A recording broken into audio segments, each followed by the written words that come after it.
putih. Hormat, gerak. Indonesia tanah airku, tanah tumpah darahku. Gloria para Mitra.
Sembilan 97.4 Gloria FM. Selamat pagi, Assalamualaikum warahmatullahi wabarakatuh. Kabar sehat untuk kawan Gloria semuanya. Dan seperti yang sudah kita informasikan di kesempatan kemarin kawan ya, melalui Facebook Gloria Paramita Lumajang atau juga melalui on air, bahwasanya untuk kesempatan di pagi hari ini kita akan bersama dengan anggota Dewan ya di DPRD Kabupaten Lumajang dengan program Dewan Mendengar. Dan yang pasti yang sudah hadir di studio Radio Gloria FM bersama kita yaitu Haji Bukasan SPD MM, Wakil Ketua 1 DPRD Kabupaten Lumajang. Beliau sekaligus juga koordinator dari Komisi B DPRD Kabupaten Lumajang. Dan untuk kesempatan di pagi hari ini kita akan membahas terkait dengan membangkitkan UMKM di masa pandemi. Dan sudah hadir di studio Radio Gloria FM bersama kita Bapak Haji Bukasan. Selamat pagi, Assalamualaikum Pak. Selamat pagi, Waalaikumsalam warahmatullahi wabarakatuh Mas Jalan. Iya. Pagi juga para pendengar Radio Gloria FM yang masih setia ya. Iya. Di program ini. Sehat ya Pak Bukasan ya? Alhamdulillah. Alhamdulillah Iya. sehat. Iya, kawan Gloria, pandemi COVID-19 yang hingga kini tidak kunjung berakhir di tanah air bisa dipastikan akan menambah dampak buruk bagi perekonomian nasional, termasuk juga pelaku ekonomi. Dan dalam hal ini adalah pelaku dari usaha mikro kecil menengah atau UMKM. Selama pandemi ini, menurunnya daya beli masyarakat otomatis akan sangat berpengaruh terhadap keberlangsungan usaha UMKM. Dan untuk lebih jelasnya nanti kita akan mendengar paparan seperti apa UMKM di masa pandemi sekarang yang sudah 1 tahun lebih ya melanda di tanah air kita. Dan sebelumnya kita akan bertanya langsung kepada Pak Haji Bukasan menanggapi dari situasi COVID-19 ini dari pelaku-pelaku UMKM yang tertatih-tatih bahkan berdarah-darah ini. Pak Haji Bukasan, mungkin Anda bisa menyikapi seperti apa UMKM di masa pandemi sekarang? Mungkin bisa diberikan preface-nya dulu seperti apa Pak? Iya, makasih Mas Jalan. Pertama saya atas nama lembaga DPRD mewakili Pak Ketua mengucapkan terima kasih atas kepedulian masyarakat Lumajang yang kemarin untuk tidak berbondong-bondong pulang ya, karena ini bagian dari proses untuk membatasi penyebaran virus COVID. Sehingga artinya zona kuning itu yang sudah mengarah ke hijau itu yang sudah dimiliki oleh Kabupaten Lumajang ini tidak terdampak oleh kondisi kemarin berbondong-bondongnya orang mudik itu. Sehingga ini apresiasi saya kepada pemerintah dan aparat yang sudah menjalankan tugas sebagaimana yang diinstruksikan oleh pemerintah pusat. Yang kedua, kita memang tidak ingin bahwa pandemi ini akan berlangsung yang cukup lama gitu ya. Artinya kita berharap bahwa ini akan segera berakhir. Karena kondisi pandemi inilah maka semua aktivitas akhirnya menjadi terhenti. terlebih tidak hanya pada urusan UMKM tapi juga pada hal-hal yang besar untuk urusan pendapatan daerah itu akhirnya menjadi terpengaruh dan menjadi menurun gitu ya, menurun. Dan ini yang tak pikir harus pertama adalah ada pemahaman bersama oleh masyarakat dan semua itu bahwa proses kondisi pandemi ini akan memang kalau berlangsung lama akan memperburuk kondisi gitu ya.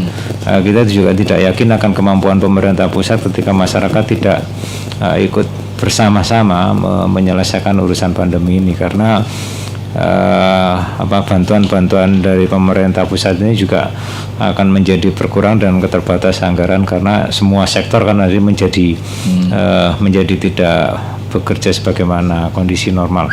Terlebih juga di Lumajang, tak pikir kemarin di larangan mudik itu semua aktivitas di tempat-tempat wisata ditutup. Ini juga akhirnya menjadi bagian dari salah satu dampak tidak berputarnya ekonomi yang ada di Lumajang, dan ini juga berdampak kepada para usaha mikro, kecil, menengah itu. Dan ini ya memang harus kita bangkitkan gitu ya. Kita bangkitkan dengan tidak menghilangkan yang namanya kondisi untuk patuh terhadap protokol kesehatan, karena kita ingin menjaga dua-duanya. Betul. Artinya masyarakatnya sehat, juga masyarakatnya juga mendapatkan penghasilan, sehingga tidak terhenti karena kondisi pandemi sehingga dipakai alibi untuk menuntut untuk dibantu oleh pemerintah pusat sehingga tidak bisa berbuat apa-apa. Makanya inovasi yang dilakukan misalnya oleh pemerintah daerah untuk mengantisipasi kondisi ini yang kita butuhkan. Inovasi dalam arti apa? Bahwa pada sektor-sektor tertentu tak pikir yang notabene-nya itu masih memungkinkan dari urusan protokol kesehatan masih bisa diselesaikan, urusan pergerakan ekonomi juga masih bisa dilakukan. Makanya tak pikir jangan diputus atau jangan dihilangkan gitu ya, atau jangan dilarang gitu ya. Sehingga masyarakat yang kemarin sudah melakukan usaha itu ini tetap jalan. Kemudian di tempat-tempat tertentu yang tak pikir memang memungkinkan untuk memunculkan orang berada di situ dengan berdagang dan lain sebagainya. Ini tempat-tempat wisata ya misalnya, ini sudah tak pikir sudah bisa untuk dilakukan atau misalkan dibuka dengan kondisi patuh pada protokol kesehatan. Sehingga ini putaran-putaran ini yang saya yakin bahwa ketika ini dijalankan sesuai dengan prokesnya, kemudian dijalankan sesuai dengan himbauan-himbauan pemerintah pusat, tak pikir ini akan kembali sebagaimana yang awal-awal ketika mereka atau para usaha mikro menengah ini melakukan aktivitas. Dan ini kami yang ada di lembaga DPRD ini ya sangat meminta kepada pemerintah untuk memberikan kesempatan kepada para usaha mikro menengah ini dalam kondisi saat ini. Berarti ada kemudahan-kemudahan. Kemudian dalam arti yang pertama bahwa tidak tertutup kemungkinan para usaha mikro menengah ini punya penguatan modal yang di situ mungkin diambilkan dari dinas koperasi misalnya dan UMKM misalnya. Kemudian tidak tertutup kemungkinan juga ada dari para pengusaha mikro ini juga mengajukan ke dinas koperasi misalnya. Nah, sehingga dari dua tangkapan ini tak pikir ini yang harus dipermudah oleh pemerintah. Bagi yang mengajukan ini tidak usah terlalu dipersulit dengan urusan birokrasi, karena bagaimanapun ini adalah dampak dari kondisi musibah COVID itu. Kemudian bagaimana yang sudah menjalankan itu misalnya, ya berarti ketika punya tanggungan dan lain sebagainya, bagaimana kan dicarikan solusinya untuk biar ini mereka tetap bisa bekerja, kemudian tanpa dibebani oleh kekhawatiran ketika tidak mampu melakukan pembayar misalnya. Atau juga pemerintah daerah memberikan himbauan misalnya, atau pada perusahaan milik daerah seperti BPR misalnya, bank pasar kayak gitu, atau bank-bank yang di bawah naungan pemerintah misalnya Bank Jatim misalnya, yang mereka punya KUR misalkan, punya pinjaman di KUR ini ada semacam justifikasi ya, artinya untuk memberikan kemudahan atau memberikan keringanan kepada para pengusaha ini agar mereka kondisi saat ini ya mungkin ada bahasanya, ada kelonggaran sehingga mereka bisa beraktivitas sebagaimana mestinya.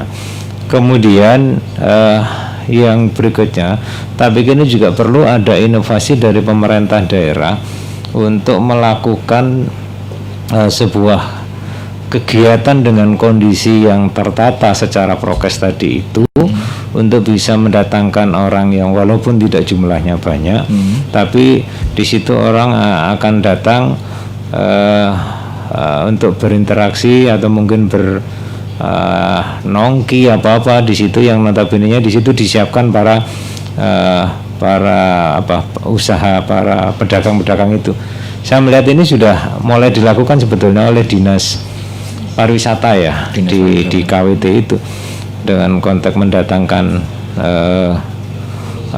mungkin para musisi atau mungkin para pegiat seni untuk didatangkan di sana, sehingga secara tidak langsung ada pedagang yang sudah laku untuk menjual barang-barang dagangannya sebagaimana barang lokal yang memang tradisional, mungkin seperti makanan-makanan yang olahan orang Jawa misalnya gitu. Nah, ini tak pikir bagian dari inovasi, dan ini jangan dihentikan, karena ini saya pernah melihat di sana itu secara prokes itu juga sudah jaraknya juga jauh, kemudian ada tempat-tempat duduknya juga sudah mengikuti itu.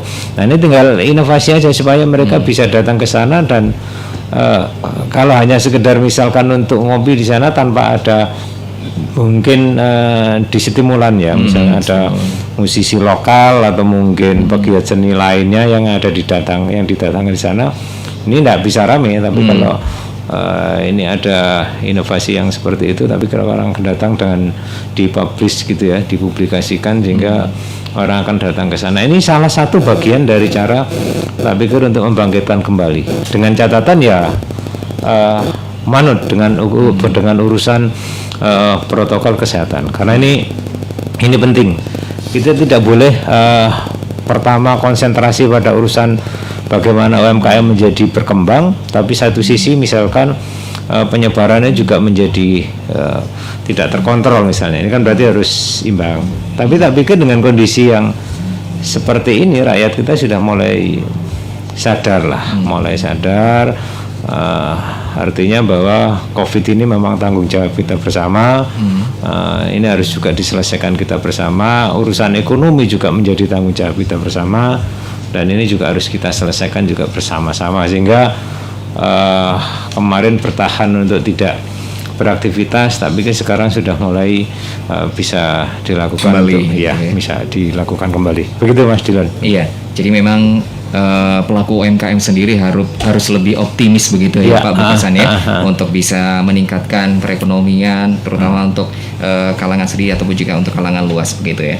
Kemudian hal-hal apa saja Pak yang harus dilakukan oleh pelaku UMKM sendiri untuk bisa lebih meningkatkan persaingan perekonomian, yang mungkin sekarang juga harus punya banyak cara untuk lebih meningkatkan? Kalau dulu mungkin secara konvensional, sekarang harus lebih beralih ke online dan lain sebagainya, mungkin seperti itu.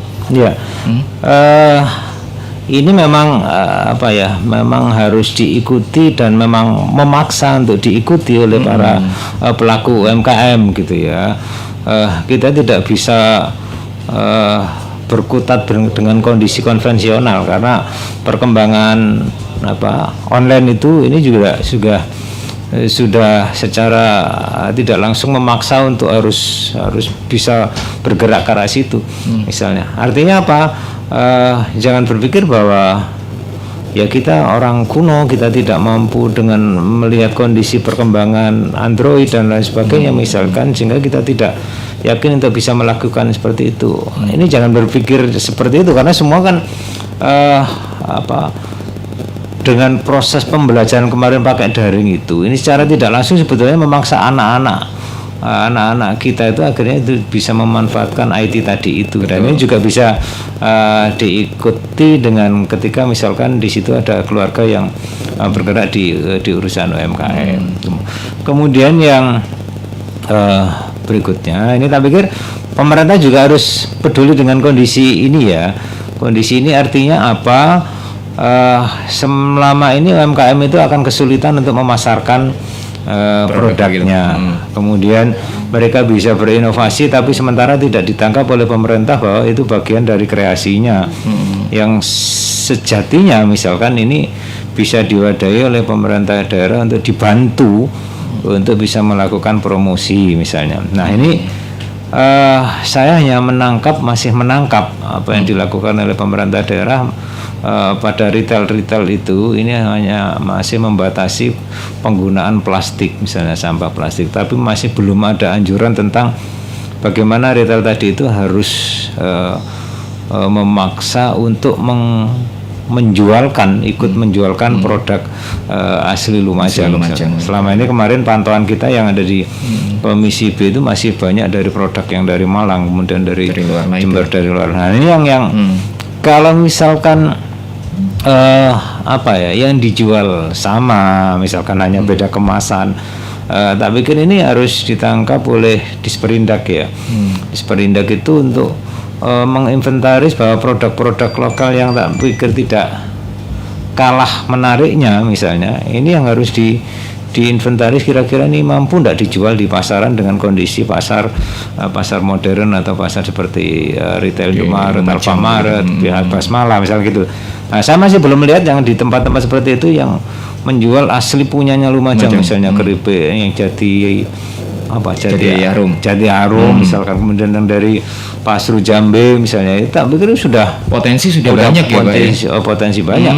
Nah ini yang memang masih belum secara tegas bahasanya ini bolehlah izin ini misalkan dibuka misalkan, tapi dengan catatan harus sekian persen ini harus menjual produknya Lumajang gitu ya, seperti mungkin air minumnya yang sudah AZA apa itu yang sudah mulai berkembang yang ada di Lumajang ini. Nah di daerah-daerah lain itu pada tempat-tempat perkantoran itu justru malah memanfaatkan produk yang asli dari buatannya sendiri gitu ya, baik air minum yang disajikan, baik makanan yang disajikan, kemudian sampai pada kotak yang ada yang di situ ada memunculkan nama ini, kemudian ini adalah bisa menjual ini sampai makanannya juga makanan bukan snacknya ya, itu juga sudah mulai menawarkan bahwa ini loh asli Lumajang, yang tidak kalah pentingnya mungkin enaknya juga sama. Nah ini yang saya masih belum melihat ada inovasi yang dilakukan seperti itu oleh Disperindak misalnya, kemudian juga kemudahan yang dari Dinas Koperasi dan UMKM berkaitan dengan bagaimana tadi membantu menguatkan modalnya, bagaimana menguatkan membantu urusan birokrasinya, kemudian juga dari Dinkes urusan izin produksinya misalkan untuk bisa secara mudah sehingga memberikan label bahwa ini secara kesehatan sudah aman misalnya. Ini belum saya masih belum begitu getol melihatnya di situ, sehingga kadang-kadang orang berpikir bisa berproduksi tapi kesulitan untuk memasarkan. Nah ini yang harus ditangkap dan harus dibantu untuk bisa menyelesaikan, sehingga mereka benar-benar bisa hidup tidak tergantung kepada pemerintah misalkan gitu. Ya, Kalau betul kayak gitu. Iya, kalau soal permodalan, pemerintah daerah sudah memberikan kemudahan begitu ya kepada pelaku UMKM untuk bisa mendapatkan kucuran dana begitu ya. Kemudian PR yang paling besar tadi seperti yang sudah dibilang oleh Pak Bukasan sendiri, ini adalah bagaimana wadah untuk mendistribusikan produk-produk mereka sehingga produk mereka ini tidak kalah dengan produk luar. Itu yang menjadi PR besar ya Pak Bukasan ya. Iya. Nah, jadi perlu sinergi antara Disperindak tadi dengan pemerintah daerah untuk lebih memperluas kembali produk-produk dari masyarakat yang sebenarnya potensi masyarakat Lumajang itu sudah cukup bagus sekali ya. Iya. Ada keripik pisang, kemudian ada semacam apa ya, jajanan-jajanan yang sudah cukup, wow, sebenarnya mereka sudah tidak perlu lagi untuk mengambil produk-produk olahan dari luar. Kalau misalkan masyarakat Lumajang sendiri sudah benar-benar getol atau juga bisa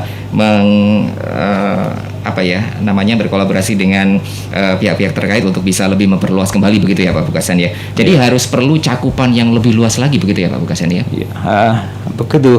Kayaknya kan kita masih belum melihat kayak straddle Betul, Malang straddle gitu ya. Malang. Kemudian Brem yang ada di Madiun ya. Kemudian ada Tape yang Prol mungkin yang dari kayak luar. gitu. Ini kan sudah mulai Indonesia bahasanya. Saya juga ketika misalkan ada di daerah lain juga yang namanya prolnya Anak-anak Bondowoso, milenial juga itu, sudah mulai kenal begitu. Kemudian kita kan punya produk banyak sebetulnya, tapi kan masih belum menjadi ikon. Ini Lumajang loh misalnya. Hanya sebatas misalnya pisang Pisang agung, aja.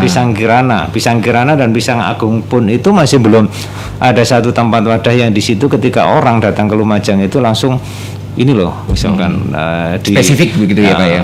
Yang kemarin juga sudah mulai dimunculkan di pasar agro yang ada di Senduro itu. Tapi ini masih belum bisa dikemas dengan bagus, misalkan untuk perkembangan bagaimana, target perkembangannya bagaimana itu juga masih belum secara signifikan sebagaimana yang kita inginkan. Nah, kita ingin ada ikonnya dari sisi makanan tadi itu, yang namanya Jati Arum itu di situ itu kan mengumpulkan dari produknya yang ada di Lumajang. Dan ketika misalkan saya secara pribadi ngirim misalkan ke kawan-kawan yang ada di luar daerah itu kan sudah ada kemasan-kemasan itu, dan itu juga masih ada produk luar yang ada di situ masuk di situ juga.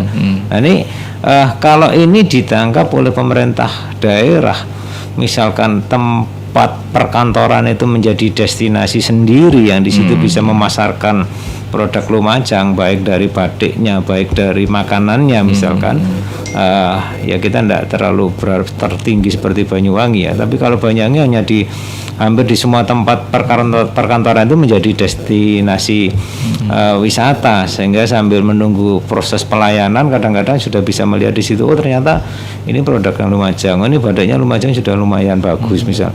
Nah ini yang harus disupport oleh pemerintah daerah supaya sedikit banyak ini membantu untuk melakukan proses pemasarannya.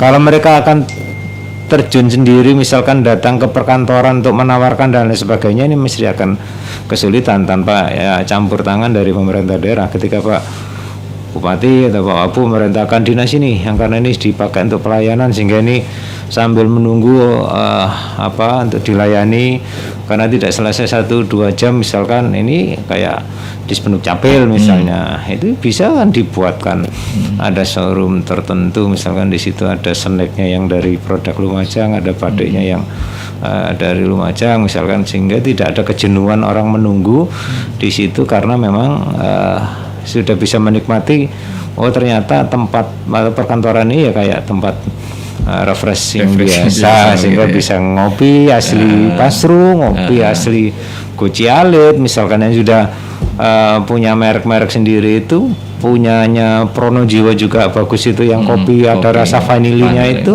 Nah ini kemudian ada kopi nangka yang punyanya Pasru Jambi ini, tapi ini perlu gitu, kita perlu karena selama ini kalau ngomong kopi kita backgroundnya kayaknya seakan-akan Bondowoso misalnya. Betul. Karena di situ sudah diolah secara baik. Tapi di Lumajang tidak kalah pentingnya. Tapi belum diwadahi sebagaimana yang kita inginkan, sehingga orang itu menjadi nyaman karena bisa menikmati hasil atau Dari produknya produk Lumajang Lumajang. itu. Ini penting untuk difasilitasi oleh pemerintah daerah. Bukan ngomong anggarannya ya. Tapi ini orang aja ditangkap, oh Mas silakan produknya di sini disampelkan di sini misalnya, itu orang seneng kok. Jok, misalnya punya kekhawatiran ini Jok nanti minta penguatan modal dan lain sebagainya. Tapi enggak, orang ditawari untuk bisa dibantu untuk berpromosi saja itu sudah senang sekali gitu. Jadi memang harus seperti itu ya. Ya. Iya. Baik, untuk Anda kawan yang ingin bertanya sekaligus ingin ngobrol santai ya bersama Bapak Haji Bukasan, silakan aja Anda bisa bergabung, bisa melalui telepon di 8844702 atau juga 082143033974. Ingat kawan ya, untuk password kita Dewanku Jempol ya di program Dewan Mendengar. Baik, untuk berikutnya apa yang harus dilakukan Pak ini, baik dari pelaku UMKM sendiri, kemudian mungkin dari tingkat yang paling kecil ya, yaitu desa ya, sebagai pemantau atau istilahnya tempat ya dari UMKM sendiri untuk lebih memperluas kembali pemasaran, kemudian juga bantuan-bantuan yang lain yang berhubungan dengan marketing lah begitu. Monggo silakan. Kalau menurut saya harus ada tempat berjualan itu, tak pikir yang lebih diperbanyak gitu ya. Nah ini dikandung maksud bisa jadi satu desa satu tempat wisata misalnya. Kalau ini sudah bisa digagas dengan baik dan bisa dijalankan dengan baik misalnya, di situ paling tidak memberi ruang untuk orang bisa berjualan di tempat-tempat yang sudah dibuka untuk berkerumunan tadi itu, atau tempat-tempat wisata tadi itu. Kemudian yang kedua, pemerintah harus bisa membuat kegiatan-kegiatan yang di situ bisa memungkinkan yang pertama untuk kegiatan promosi dari produk yang masyarakat Lumajang hasilkan. Nah ini kemudian yang berikutnya ini berarti ada inovasi yang mungkin ya, karena sekarang masih kondisi COVID ya, ada refocusing di Sperindak, kemudian juga Dinas Koperasi UMKM, kemudian Dinas Pariwisata misalnya gitu, kemudian juga dari Dinas Pertanian juga ya, karena pertanian juga nyangkut urusan itu juga. Ini ada sinergi untuk membuat sebuah program yang di situ yang arahnya untuk peningkatan itu. Kalau misalkan ini UMKM urusan koperasi dan Dinas Koperasi dan UMKM misalnya nggak akan selesai. UMKM misalnya bukan urusan pariwisata ya nggak akan selesai kalau nggak ada sinergi dari lintas OPD tadi itu untuk berpikir bersama gitu ya. Ya kontaknya ya membangkitkan itu setelah kemarin karena kondisi pandemi itu. Caranya bagaimana? Tak pikir berarti salah satu dari program misalnya pariwisata juga harus disupport dari koperasi, harus disupport dari Disperindak misalnya gitu. Bagaimana caranya ya, tak pikir masing-masing OPD itu sudah punya kreativitas di situ. Cuman kita tinggal nunggu actionnya seperti apa gitu. Seperti yang saya melihat yang di Slokombang itu juga setiap malam minggu apa itu ya, itu ada kegiatan nongki di situ, nongki yang di situ bisa mendatangkan orang banyak dengan jarak-jarak yang sudah yang sudah ditata. Nah kayak gitu ini tidak terfokus pada tempat wisata yang punyanya pemerintah, tapi ini juga di tempat-tempat tertentu karena rata-rata desa itu sudah mulai membangun wisatanya masing-masing gitu ya. Ada Kali Sejuk yang ada di Purwosono tadi itu, kalau malam itu juga luar biasa. Saya pernah ke sana juga tanya-tanya kepada penjual yang ada di situ, penjual rujak yang ada di situ itu kadang mulai sore sampai malam itu kalau sepi biasanya 600, tapi kalau ramai kadang sampai bisa 2 juta. Ini kan dari awalnya mereka enggan untuk berjualan di situ dan di samping-sampingnya juga masih belum ada yang jualan di situ. Ternyata ini kan bagian dari cara membuka. Ini supportan gitu, maksud saya gitu. Supportannya kayak gini-gini. Support dari mana? Ya kalau ngomong anggaran, ya mungkin terbatas. Tapi support dari pemikiran yang dilakukan oleh para kepala desa untuk bisa seperti itu. Nah, ini disupport untuk berkegiatannya misalnya, berkegiatannya, sehingga ini bisa jalan. Kemudian ada di tempat-tempat lain yang ada di mana itu Wonokerto itu misalnya Wonokerto di Sendang Sedaengnya misal kayak gitu, ini sudah mulai dibangun, ada tempat kolam renangnya juga. Nah kondisi-kondisi kayak gini ini kalau misalkan konsep satu desa satu wisata itu bisa berjalan, ini berarti pemerintah daerah juga sudah artinya bisa membuka secara tidak langsung walaupun itu titip di pemerintahan desa, ini kesempatan untuk orang membangkitkan ekonominya tadi itu. Jadi orang tidak hanya berpikir ingin berinvestasi dengan jumlah sekian untuk bisa lebih cepat balik yang ada di Lumajang ini misalkan. Nah ini yang tak pikir ini masih pikiran jangka panjangnya ya. Tapi kalau jangka pendeknya yang kecil-kecil tadi itu. Itu yang berikutnya saya pingin sebetulnya nggak tahu ini nyantolnya dari mana gitu ya. Kenapa misalkan Lumajang misalkan yang sama-sama daerah ngantong seperti Bondowoso misalnya, Bondowoso itu sudah ada hotel banyak gitu ya. Kemudian sekarang sudah mulai ngonsep geopark ya, taman bumi yang di situ sinergi antara 14 OPD. Kita ingin memang lagi belajar di sana karena ini given ya, itu kekayaan alam yang dikasih oleh Tuhan dan itu masih belum ditangkap untuk bisa dimanfaatkan. Saya melihat bahwa apa yang akan didapatkan dari geopark tadi itu ternyata putaran ekonomi akan banyak di situ. Ketika misalkan ada satu alam misalkan dari selatan misalkan itu sudah bisa dijadikan sebagai taman bumi, ternyata dari unsur wisatanya kena. Dari kalau ngomong unsur wisatanya mesti akan diikuti oleh UMKM mesti akan diikuti. Ketika di tempat itu kemudian bagaimana dengan desanya, ada proses pemberdayaan yang ada di situ. Kemudian bagaimana dengan Disperindak dan lainnya, itu membuka tempat-tempat yang di situ untuk bisa dimanfaatkan untuk orang nanti bisa berkegiatan secara ekonomi yang ada di situ. Nah ini mungkin kami memang sudah pernah menyampaikan ini ke pemerintah daerah.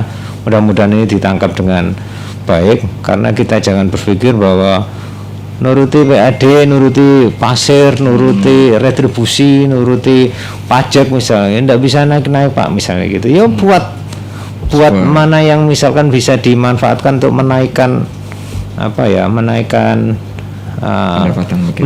pendapatan masyarakat itu dari keterbatasan yang tadi sudah ada ya, golek konsep yang lainnya yang di situ masih bisa memungkinkan untuk bisa menghasilkan gitu ya. Seperti yang Bondowoso sama, Bondowoso sudah banyak hotelnya, opsi baru begitu ya, Pak. Banyak hotelnya. Dari konsep geopark akhirnya orang berpikir ada geoturismenya, berarti orang akan datang di situ karena ini bisa dipakai untuk wisata juga gitu lah. Nah, ini yang mungkin saya memang lagi belajar untuk getol untuk urusan ini, nanti akan kita sampaikan kepada pemerintah daerah. Sebetulnya ding sektornya ini yang utama adalah di Bapedanya. Kalau ini bisa ditangkap untuk bisa dilihat pada RT RW-nya mana-mana daerah yang misalkan memungkinkan untuk itu. Tapi ini bagian dari cara untuk membangkitkan tadi itu, tidak terkutat oleh pasir wis ndak oleh misalkan, retribusi wis ndak oleh, toko hotel juga nggak ono gitu ya. Nah, ini kan akhirnya kan ya wis pasrah nih, wis takdir kayak gitu ya, nggak bisa harus seperti itu. Golek wong itu ada banyak celah yang ini ndak bondo kok ini.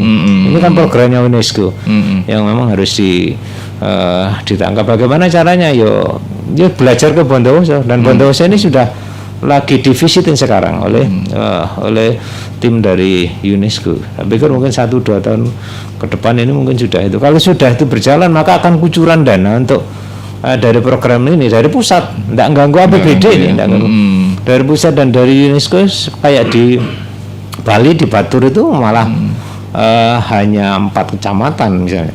Kita sudah 21 kecamatan, kalau separuhnya itu masih bisa untuk diteliti menjadi daerah taman bumi.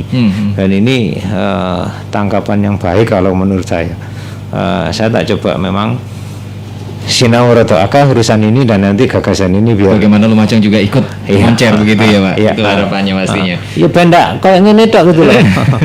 Ya. Iya, karena memang wisata kita sudah bagus gitu ya, sudah cukup famous, sudah cukup terkenal, apalagi juga media sosial sudah bisa menawarkan ke luar begitu bagaimana Selo Kambang, kemudian Siti Sundari dan lain sebagainya. Ini tinggal peran pemerintah dan juga pelaku-pelaku SDM di masyarakat Lumajang sendiri ya Pak ya, untuk bisa berkolaborasi sehingga bisa paling tidak memunculkan gitu ya. Ini sebenarnya sekarang sudah muncul, tapi paling tidak gaung harus lebih all out begitu ya Pak ya. Nah ini sebenarnya tugas apa yang paling besar Pak? Apakah di bagian pelaku UMKM-nya sendiri atau di pemerintah seperti halnya desa, kemudian kecamatan dan lain sebagainya, atau perannya seperti apa itu? Kalau pelaku UMKM itu memang kadang-kadang kan ada keterbatasan untuk berpikir ketika urusan sedikit birokrasi terhambat misalnya, bahwa ditangkap itu wangel untuk susah urusan gitu usaha ya. gitu ya. Nah ini ndak bukan lagu lama, bukan lagu baru, ini sudah klasik. sudah klasik gitu ya. Ini sebetulnya yang memang harus ditangkap oleh pemerintah dakwah. Apa iya saya melakukan seperti itu? Itu yang masih belum mau evaluasi gitu. Nah kalau yang UMKM kalau andaikan misalkan kemudian luar biasa sebagaimana yang disampaikan Pak Jokowi, jangan hambat investasi misalnya, tapi kira orang akan bondong-bondong datang ke Lumajang untuk berinvestasi. Nah, itu. Tapi karena misalkan kondisi-kondisi yang masih belum berikan rasa nyaman untuk berinvestasi yang ada di Lumajang dari semua aspek, mungkin dari aspek keamanan, kenyamanan, mungkin birokrasi dan lain sebagainya, akhirnya sampai hari ini misalkan mana yang investasinya besar misalnya, mana misalkan yang membuat usaha yang ada di Lumajang sehingga bisa mendatangkan orang banyak di situ, tidak hanya karyawan tapi juga orang yang berjualan di situ, mungkin orang yang bekerja di tempat parkirnya atau ada kedai-kedai kecil mungkin di kisaran parkirnya untuk bisa berjualan di situ, kan nggak ada yang sampai saya sudah 11 tahun ya menjadi anggota legislatif ini ya, saya masih belum bisa menangkap seperti itu. Karena apa? Ini yang mungkin menjadi karena apa? Ini yang menjadi harus dilihat ini apanya itu, orang tidak mau datang itu karena apa misalnya, itu harus dilihat. Ya kalau ngomong kondisi kultur mungkin ini tidak jauh beda dengan daerah tapal kuda yang lain, Utara misalnya, Bondowoso, Jember, Probolinggo itu. Tapi yang lain bisa untuk membuat berinvest seperti itu. Nah ini berarti ini yang PR ini yang memang harus dicari atau dijawab oleh pemerintah daerah itu, kenapa sih orang tidak mau berinvest atau mungkin karena apa. Saya melihat misalnya kalau saya sekilas misalnya karena apanya itu saya bisa melihat di urusan birokrasinya masih belum, menurut saya masih belum bisa, harus lebih ditata kembali, belum bisa welcome untuk urusan yang kayak gitu sehingga orang semalas lah urusan kok dadak mau izin lokasi, mau izin maju mundur lagi gitu. Ini yang karena ada goodwill-nya untuk menangkap bahwa ini adalah untuk kepentingan orang banyak, kepentingan perkembangan Lumajang. Nanti pada akhirnya saya dibuat ruwet. Ya ini tak pikir yang IPM-nya urusan pendidikan ndak bisa IPM-nya masih tetap di ranking 3 dari belakang itu ya mungkin kayak gitu karena orang berpikirnya berarti menjadi praktis. Kalau ndak iso ke sekolah, ndak iso kerja ya akhirnya paling gampang ya wis golek penggawean sing pasti ikut orang udah begitu ya. Padahal baik, Pak Bukasan, kita tahan dulu. Untuk Anda yang ingin bertanya silakan kawan ya, bisa melalui 082 143033974 atau juga di 8844702 bersama Dewan Mendengar. Ingat kawan ya, passwordnya Dewanku Jempol. Halo, selamat pagi Dewan Mendengar. Halo, selamat pagi. Assalamualaikum. Waalaikumsalam warahmatullahi wabarakatuh. Dewanku Jempol. Baik, dengan Ibu siapa? Dengan Ibu Umi di Randu Agung. Ibu Umi di Randu Agung. Baik Bu, ini sudah ada Bapak Ketua DPRD, Bapak Haji Bukasan. Wakil Ketua DPRD Kabupaten Lumajang. Monggo, silakan. Iya, saya ini tadi kan membicarakan masalah BUMN itu ya. Untuk bantuan itu sekarang kan berlanjut. Sekarang terimanya itu 1.200.000. Kalau dulu kan 2.400.000. Awalnya itu yang daftar di koperasi itu loh, Pak Delon. Dari pemerintah Dari pusat pemerintah ya. Iya, dari pusat itu. Tapi sekarang untuk yang 1.200 ini tidak semuanya dapat. Kalau yang pernah dapat sekarang nggak ada yang nggak dapat gitu, ada yang dapat juga gitu.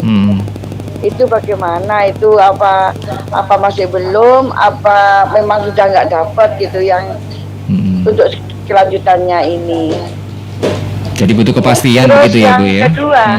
Yang kedua untuk bantuan ini ya memang dampak COVID ya. Yang punya pinjaman di Bank BRI ya, yang KUR itu tidak boleh mendaftar. Gitu. Jadi ini juga dulu waktu pinjam KUR itu kan juga untuk usaha sebelum COVID itu kan. Ya. Setelah COVID otomatis kan menurun itu semua, pendapatan juga menurun, ya juga ekonominya yang jelas menurun gitu. Tapi untuk minta bantuan ini nggak boleh gitu karena sudah punya pinjaman KUR gitu. Itu bagaimana juga saya mohon kepada Bapak Dewan Majukan lagi mungkin maksudnya. bisa mengajukan ya. Ya ini pengajuan ini mungkin ya namanya orang minta. Ya mungkin Bapak Dewan bisa mengajukan. Jadi untuk yang punya pinjaman KUR itu kan itu udah lama gitu. Itu kok masih tetap tidak boleh untuk mengajukan bantuan itu. Jadi KUR-nya masih belum lunas begitu ya Bu Umi ya? Ya kan jangka waktu 3 tahun atau 4 tahun itu sedangkan mau mendaftar di bantuan-bantuan lain ini terkendala dengan sistem yang sudah terekam dengan KUR tadi itu ya? Iya, jadi nggak Oke, boleh nanti gitu, kita sampaikan. Baik. Iya. Hanya itu saja. Makasih, Mas Baik, Delon. sama-sama. Bapak Terima Wakil kasih. DPR, terima Iya, kasih. Bu Bumi. Assalamualaikum. Waalaikumsalam warahmatullahi wabarakatuh. Iya, ada pertanyaan yang cukup memasyarakat sekali ini, Pak Bukasan ya. Iya. Yang pertama tadi memang biasanya sudah mendapatkan bantuan dari pemerintah pusat 1.200.000, kemudian ditunggu sampai dengan sekarang tetangganya sudah sounding, tetangganya sudah ngomong, aku oleh gitu. Lah aku kok gak oleh? Nah, ini apakah ada harapan kembali atau memang seperti apa nih yang ditanyakan oleh masyarakat, terutama Bu Umi yang ada di Randu Agung tadi? Ya. Ini sebetulnya program stimulan ya, stimulan yang dari pemerintah pusat itu diberikan untuk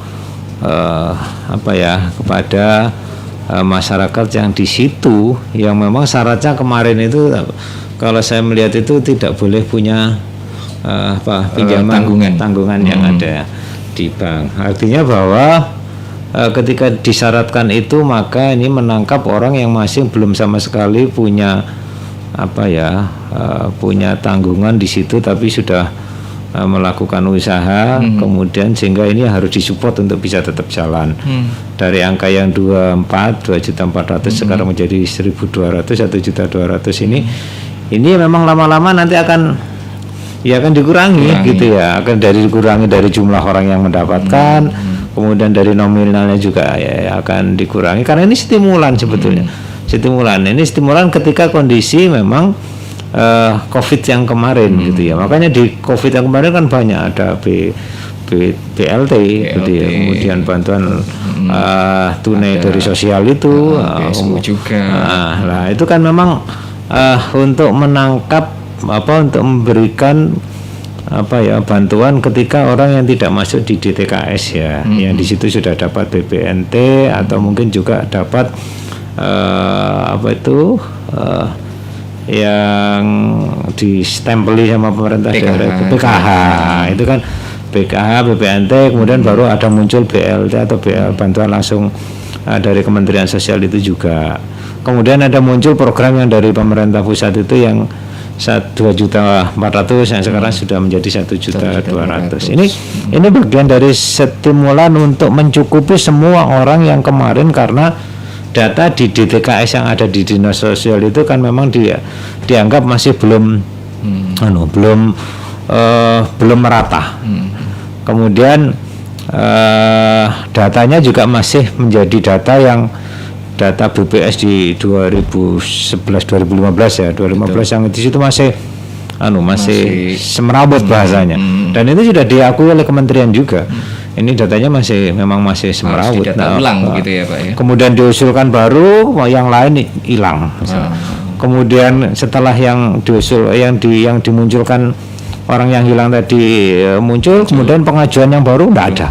Ini yang sehingga menjadi ramai kan, bener-bener ramai. Betul. Dan itu memang sudah ketika kami rapat koordinasi juga yang ada di Kementerian Sosial itu juga, ketika ada binteknya kami yang ada di PD Perjuangan juga disampaikan memang kondisi seperti itu, sehingga mau dibuat perangkat baru yang di situ nanti bisa divalidasi data itu. Tapi ini butuh waktu yang lama gitu ya.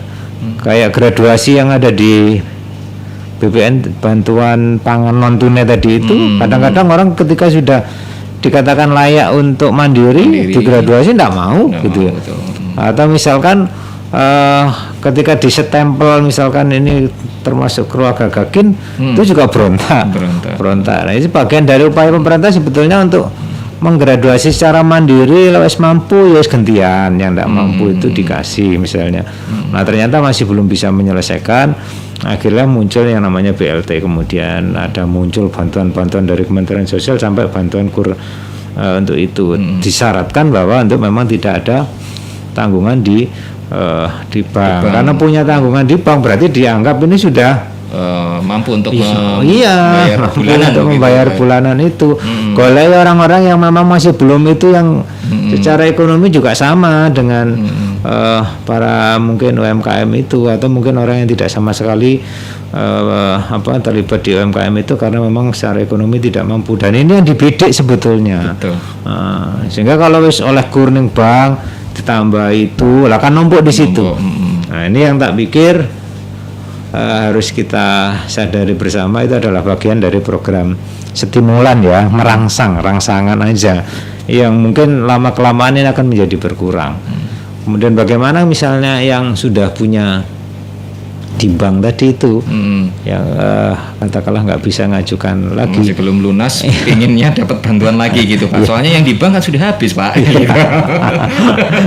Saya kira ini kebijakan kebijakan banknya masing-masing ya. Kalau mungkin saya melihat bahwa kondisi pandemi ini sudah ditangkap juga oleh para petugas lapangan yang ada di bank itu, bahwa ini mesti akan sedikit terhambat dari proses pembayaran untuk keberlangsungannya misalnya, sehingga ini harus ada pembatasan misalnya.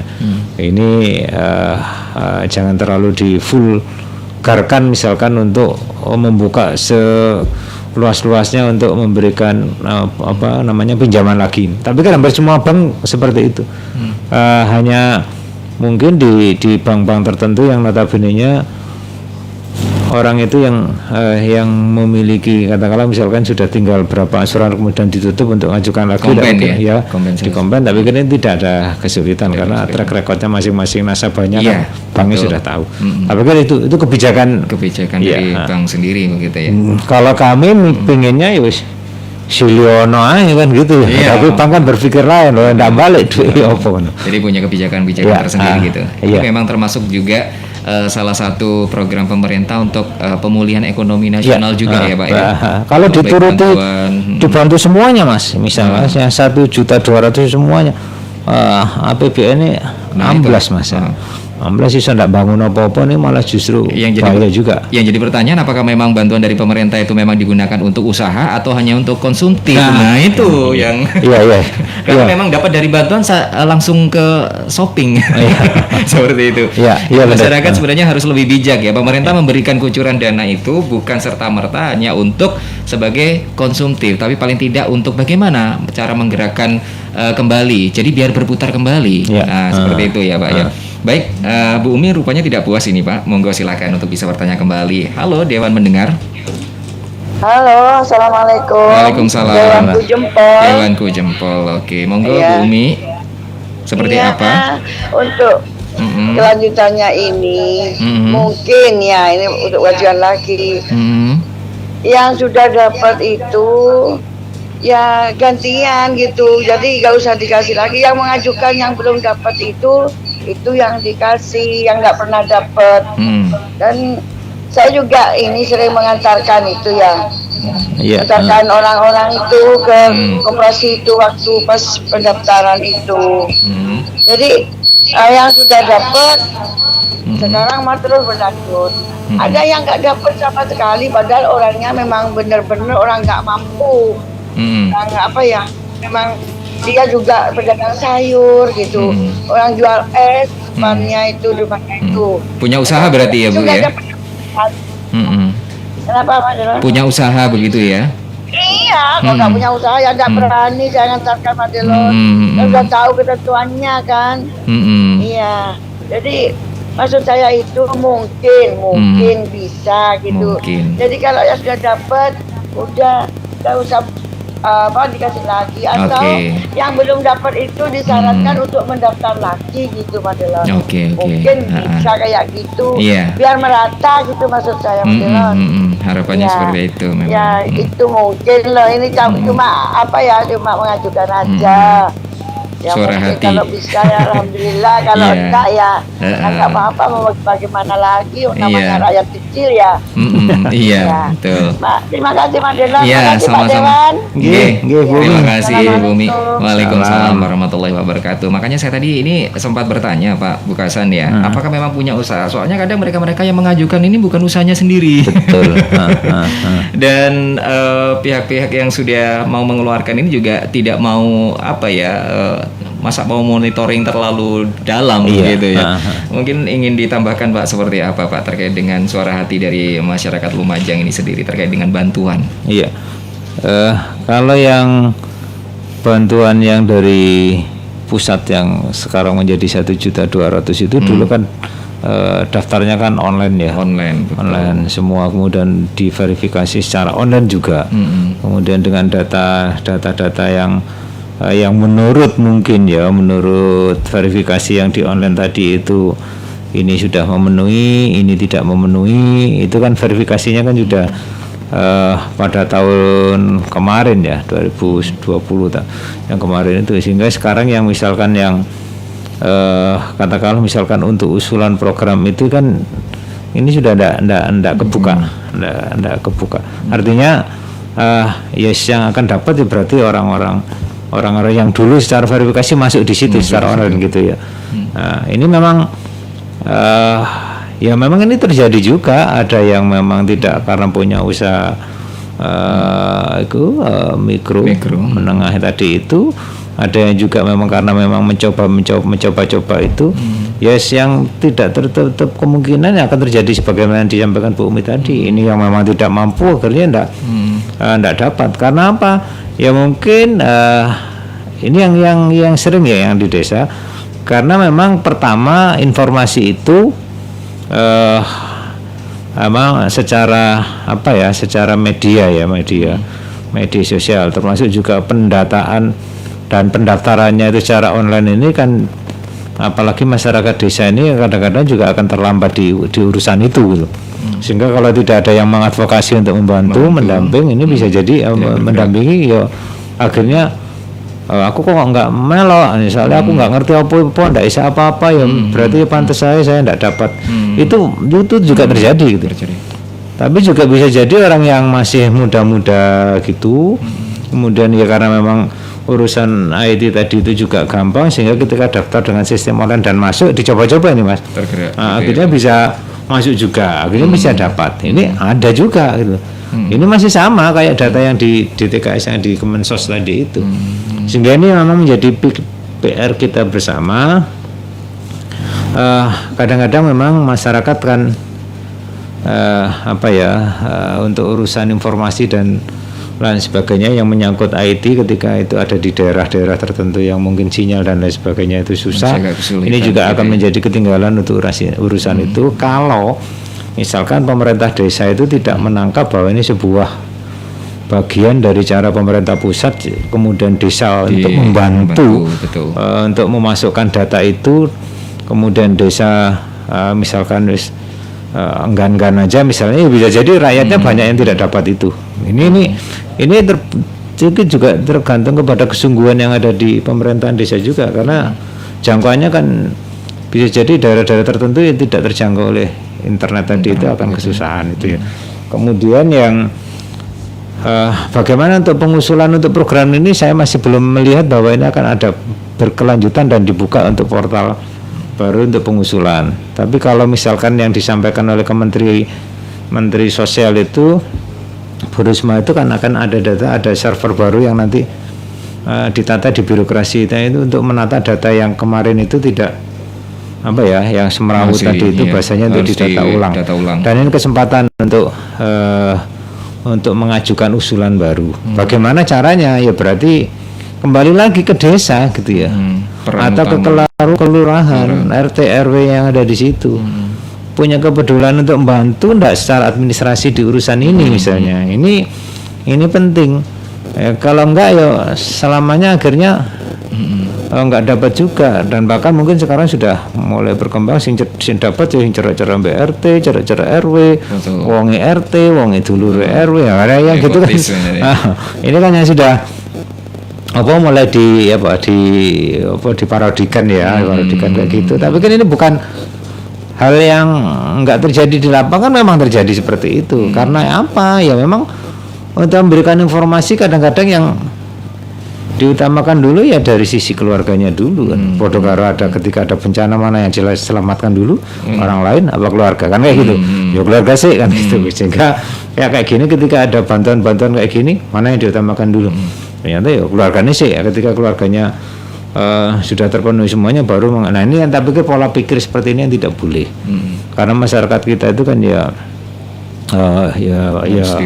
harus pikirannya itu harus dirubah, jangan nepotisme tadi bahasanya kayak gitu. Ini yang biar tidak sampai muncul sampai sekarang itu kan ya sing mampu sing mampu oleh awake dhewe sing tidak mampu ndak oleh, itu kan masih tetap kesenjangan ya. Iya. Nah, ini yang harus dijaga nih. Dan ini sudah dibuka lebar oleh Kementerian Sosial, tapi ini juga perlu ditangkap oleh desa. Di desa itu kan ada petugas yang ditugaskan oleh Dinas Sosial untuk mendata usulan baru yang nanti akan disampaikan usulan itu ke Dinas Sosial dan dikirimkan ke Kementerian Sosial. Nah ini yang tak pikir ini juga kalau ada yang seperti itu, misalkan kami juga dikasih tahu lah kami yang ada di daerahnya, kawan-kawan di dapilnya masing-masing itu ketika ada pengusulan itu ya dikontrol dikasih tahu juga, siapa tahu kami bisa membantu. Karena kadang-kadang misalkan begitu masuk di Dinas Sosial dikirimkan ke Kementerian Sosial biasanya kan mental misalnya kayak gitu, sehingga harus mengirimkan ulang. Ya barangkali kami bisa sedikit banyak membantu untuk mengadvokasi karena kebetulan menterinya kan masih walaupun bukan ya kenalnya ya kenal, tapi kami kan punya DPR RI yang ada di sana gitu ya, kawan-kawan juga yang ada di anggota DPR lebih ini ya untuk bisa membantu itu, sehingga tidak hanya dari satu jalan mungkin dari pemerintahan saja, tapi dari lembaga DPRD-nya misalkan kawan-kawan yang punya menteri yang kawan-kawan punya DPR RI ini kan juga bisa sedikit membantu ya. Jadi memang harus proaktif antara misalkan tadi yang seperti yang disampaikan yaitu desa, kemudian masyarakat juga proaktif untuk bertanya, sehingga pemerintah desa pun juga ada. Nah, lainan informasinya seperti ini. Nah, itu harus sama-sama proaktif begitu ya, Pak. Nah, kita kembali ke UMKM sendiri. Nah, apakah hanya permodalan yang harus dicakup di UMKM sendiri atau memang ada regulasi lain, Pak, supaya untuk meningkatkan pemberdayaan dari UMKM sendiri, terutama untuk di masyarakat Lumajang yang sebenarnya geliatnya sudah mulai menggeliat ya, hanya saja mungkin gaungnya ini yang harus digongkan begitu. Enggak. Iya memang modal itu penting gitu ya. Tapi di sisi lain ya Sumber daya alam keterlibatan gitu ya. keterlibatan pemerintah, kemudian sumber daya manusianya, sumber daya alamnya, mana yang mau kira-kira yang mau di-create dibuat sebuah usaha, ini tak pikir ini juga menjadi penting gitu ya. Artinya menjadi perlu. Kalau mungkin orang bisa berpikir memanfaatkan sumber daya alam yang di situ misalkan sudah diberikan oleh artinya oleh alam itu sendiri tanpa harus mengambil bahan bakunya dari daerah lain Nah, ini yang mungkin perlu dibuat usaha atau inovasi untuk membuat produk yang di situ sehingga tidak kesulitan, sehingga tidak terputus. Artinya ketika habis bahan bakunya misalkan harus datang ke daerah lain, ini yang menjadi terputus sehingga menjadi nilainya mahal atau akhirnya tidak jalan dan berhenti karena apa? Bahasanya menjadi kekurangan modal. Nah, padahal ini sebetulnya kalau mau menangkap, seperti saya melihat tempo hari saya pernah diskusi sama pengusaha batok kelapa ya, yang dari Yosewilangun kalau nggak salah, itu kan disediakan oleh alam, kemudian juga tidak akan habis, kemudian juga tidak akan sampai misalnya meminta ke daerah lain karena cakupan di Lumajang untuk bahan bakunya itu banyak. Nah, ini kan juga bisa dimanfaatkan. Ini ada salah satu pemuda yang tempo hari ketika saya diskusi di acara Jagong bersama pemuda itu disampaikan. Ini juga sampai akhirnya dijual ke luar Lumajang juga. Nah, Dan ini ini yang diharapkan. hanya kayak gini yang saya maksudkan. Jadi ya apa sih, saya harus usaha apa misalnya? Ya mulai pertama ya memang sumber daya manusianya memang harus. Jadi wong kawit usaha misalnya kok enggak badi titik misalnya langsung berhenti, ini ya berarti jiwa entrepreneurship-nya kan menjadi belum tangguh gitu ya. Ya namanya orang sukses kan tidak langsung sekali jalan, ya mungkin jatuh terus bangkit lagi gitu ya, sehingga akhirnya ketika jatuh menemukan kekurangan saya di sini misalnya, akhirnya bisa dievaluasi. Kemudian SDM-nya ya, sumber daya atau bahan bakunya itu kalau bisa ya memang ini yang terbaru, yang selalu ada gitu loh, yang ada di Lumajang dan Pagiri ini bisa dimanfaatkan. Kemudian ya sosialisasi atau bantuan pelatihan dan lain sebagainya ini yang dari pemerintah daerah untuk menangkap bahwa ketika orang punya inisiasi untuk melakukan itu, berarti ya pemerintah daerah menangkap ini harus saya support. Ini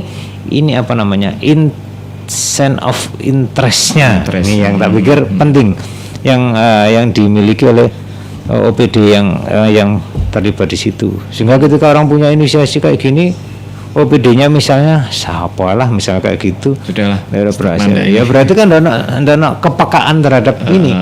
Nah, kalau misalkan ini sudah tidak peka, ketika nanti bengok-bengok urusan golek jauh bantuan modal dan sebagainya, malah lapo kalau itu saus bingung modal. Padahal ini kan yo pelan-pelan memang harus itu. Harus ada kepekaan di situ. Saya pikir itu, Mas. Iya. Baik, mungkin ada sisa waktu kawan ya. Anda bisa bergabung, bisa melalui telepon di 884-702 atau juga 821430374. Bincang bersama anggota Dewan pastinya, Dewan mendengar di kesempatan pagi hari ini, pagi sudah jelang siang, bersama Wakil Ketua DPRD Kabupaten Lumajang, Bapak Haji Pukasan. Halo, selamat siang Dewan mendengar. Selamat siang. Selamat siang juga. Dewan Jempol. Dewanku Jempol, baik Bu. Bu Su. Tetangga saya sudah dapat semua orang tua jualan nasi dengan bakso, tapi jualan sungguh, jadi sekarang berkembang. Terima kasih. Oke, baik, terima kasih. Untuk lainnya, memang kalau nggak diteliti ya terkadang jualannya orang dipinjam gitu, jadi orang kan nggak. Iya, seperti yang sudah kita informasikan tadi ya Bu Sumiati ya. Iya. Oke, baik. Assalamualaikum warahmatullahi wabarakatuh. Waalaikumsalam warahmatullahi wabarakatuh. Testimoni Pak Pukasan ya, barusan ya, ternyata sudah berhasil. Iya Pak, di sisa waktu kita yang terakhir mungkin ada closing statement dan juga solusi terkait dengan bagaimana untuk meningkatkan UMKM di masa pandemi ini. Kembali kita ke judul tadi Pak, monggo silakan. Iya, urusan putaran ekonomi, urusan UMKM untuk bisa dibangkitkan, ini menjadi tanggung jawab ke kami semua yang ada di pemerintah daerah untuk bisa menangkap dan bisa memfasilitasi dan bisa membantu untuk mempromosikan. Kemudian satu sisi juga menjadi tanggung jawab kita, kami yang ada di lembaga DPRD bersama pemerintah daerah untuk bisa membuat program yang di situ bisa menyentuh untuk kegiatan-kegiatan pembangkitan UMKM itu. Sehingga nanti kami akan melihat dari program-program yang dilakukan oleh OPD terkait ini outputnya dan outcome-nya itu seperti apa. Kemudian kalau di situ sifatnya adalah pembangkitan penguatan ekonomi, maka kami akan mengiyakan gitu ya, mengiyakan, dan kami akan kalau perlu misalkan menambahi dengan kisaran besaran anggaran supaya itu bisa benar-benar berjalan. Kita konsentrasi pada itu dulu. Kemudian karena untuk urusan infrastruktur dan lain sebagainya, pemerintah daerah sudah punya pinjaman yang ada dari Kementerian Keuangan itu, sehingga bisa fokus kita untuk ngurusi UMKM ini. Karena ini bagian dari kemandirian sebuah daerah juga gitu ya. Ketika secara ekonomi mereka tercukupi, maka daerah itu akan menjadi daerah yang mandiri, sehingga tidak punya ketergantungan kepada orang lain termasuk kepada pemerintah daerah. Sehingga kondisi yang kalau sudah secara ekonomi ini menjadi mandiri, maka secara kondusivitasnya kan juga akan terjaga. Secara ideologinya atau urusan kepancasilaannya juga akan terjaga. Karena apa? Tidak akan berpikir dan melirik yang lainnya. Karena dampak dari di sini, dampak dari radikal, dampak dari inkondusif itu, ini kan bagian dari karena memang tidak tersedianya cakupan untuk pertama bekerja dan penghasilan. Di samping juga pendidikan. Ini kan latar belakangnya kan dari situ. Tapi secara ekonomi bisa mandiri misalnya, sebagaimana Trisaktinya Bung Karno itu ya. Nah, secara itu bisa mandiri, maka daerah ini tapi kan sudah secara otomatis tidak bingung ngurusi ini, tidak kondusif, ini akan terjadi pertengkaran, ini gampang tersulut, gampangan karena orang sudah sibuk konsentrasi dengan urusan penggawaan gitu loh dan penghasilan. Nah, ini yang penting tak pikir kita saling menyupport. Kemudian untuk para pengusaha dan lain sebagainya yang urusan usaha mikro menengah, kondisi kemarin itu memang tidak hanya jenengan, semuanya terdampak. Sehingga kita harus bangkit secara bersama-sama. Diyakini kalau jenengan misalkan para pengusaha itu punya niatan dan punya keinginan untuk membangkitkan lagi, kami yang ada pemerintahan juga akan mensupport. Yang penting kami dikasih tahu kira-kira kendalanya itu seperti apa. Dengan urusan kendala yang tadi sebagian disampaikan oleh pendengar tadi disampaikan kepada kita, sehingga kami bisa mengambil langkah untuk bisa berbicara dengan pemerintah daerah. Kalau kami tidak dikasih tahu, maka kami harus berbuat apa, ini juga kira-kira keinginannya rakyat itu seperti apa, kita nggak ngerti itu loh. Masa kita langsung membuat kebijakan tapi rakyat ini tidak berangkat dari kepentingan rakyat begitu ya, sehingga sambatnya rakyat sampaikan masyarakat sampaikan aja kepada kita, sehingga nanti kita akan bersama-sama dengan pemerintah daerah untuk menyelesaikan. Tapi pikir seperti itu. Iya, baik, terima kasih Pak Bukasan selaku Wakil Ketua DPRD Kabupaten Lumajang yang sudah hadir. Tetap sehat, tetap semangat ya Pak Bukasan untuk menjalani aktivitas pastinya. Terima kasih. Assalamualaikum Pak Bukasan. Ya, waalaikumsalam. Iya, baik kawan, terima kasih untuk Anda yang sudah menyimak program Dewan Mendengar di kesempatan hari ini, hari Sabtu 29 Mei 2021. Dan yang pasti terima kasih kawan ya. Dan nanti kita akan kembali dengan program Dewan Mendengar pastinya dengan perbincangan dan topik yang lain. Terima kasih, sampai ketemu lagi dan wassalamualaikum warahmatullahi wabarakatuh. Waalaikumsalam warahmatullahi wabarakatuh.